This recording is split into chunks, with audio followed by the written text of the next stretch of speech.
Hello and welcome to our presentation on Millennium's Affordable Care Act, Determining Large Employer Status.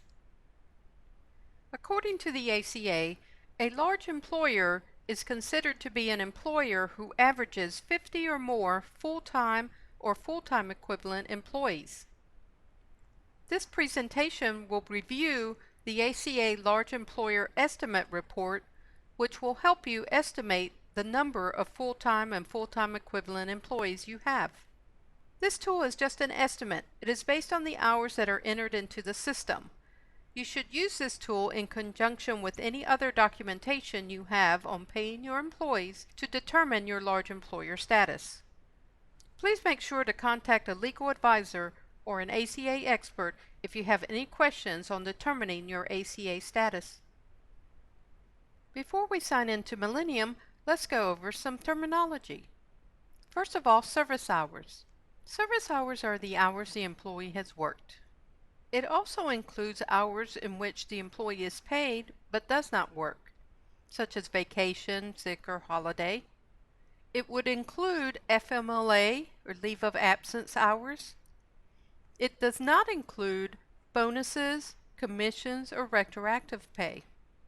For more information on service hours, you can look at the IRS publication or contact an ACA expert. You should set up a code group to track your service hours.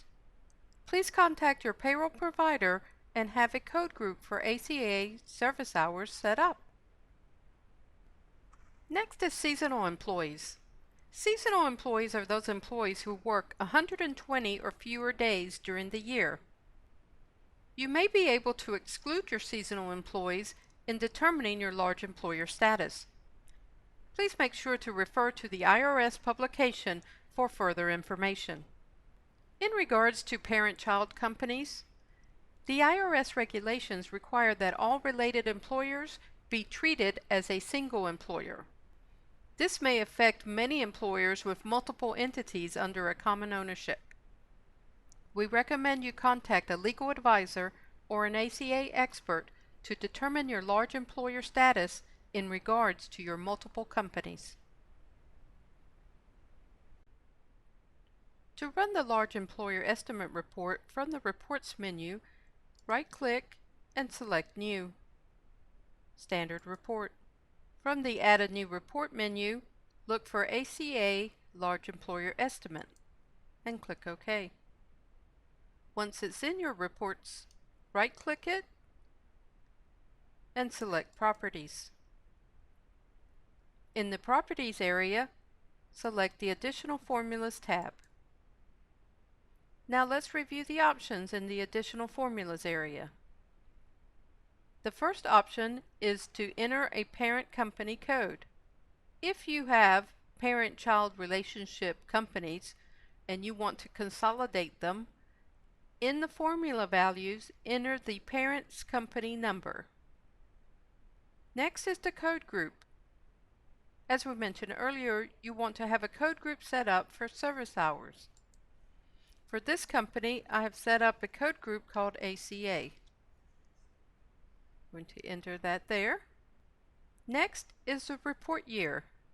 Since I am doing a report off of 2014, I'm going to enter 2014 there. It will automatically default to looking from January to December, so I'm going to leave both of those dates. And the last option is to include your seasonal employees. If you want to include the seasonal exemptions, select the box and then click OK.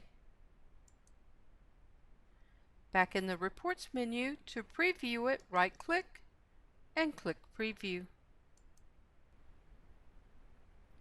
And here is our report. Let's take a look at this report column by column.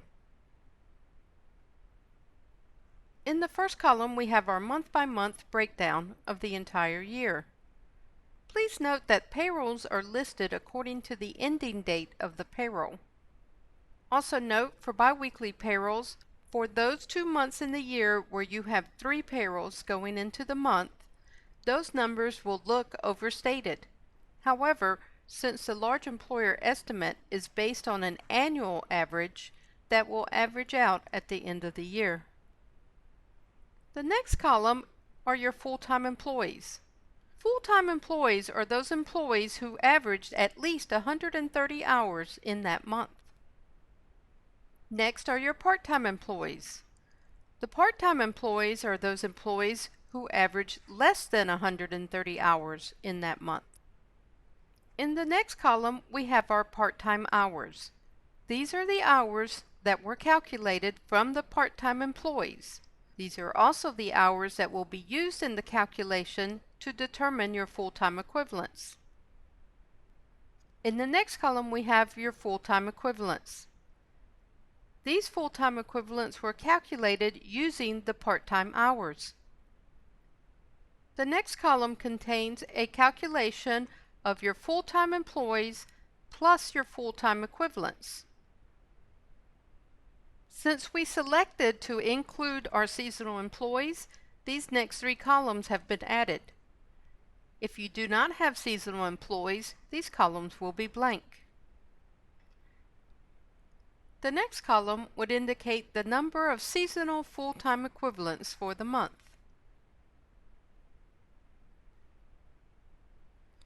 In the next column, we have a calculation of the full-time employees plus the full-time equivalents less the seasonal employees.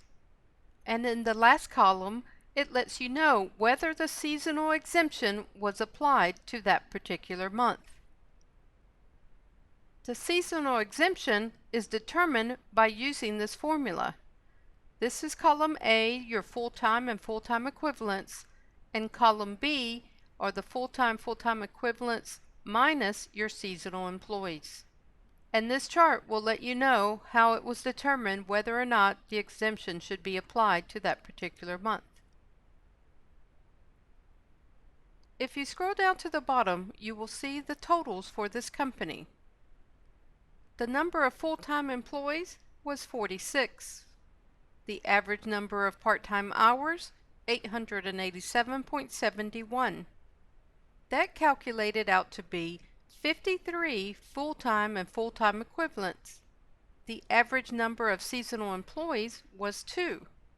If you subtract out the seasonal employee exemption from the full-time equivalents, you get an average of 51 full-time and full-time equivalent employees for this company. Since the threshold is 50 or more full-time and full-time equivalent employees, this may be a large employer. Again, this report is just an estimate. You want to make sure you review all of the information that may not be in the payroll to make your final determination.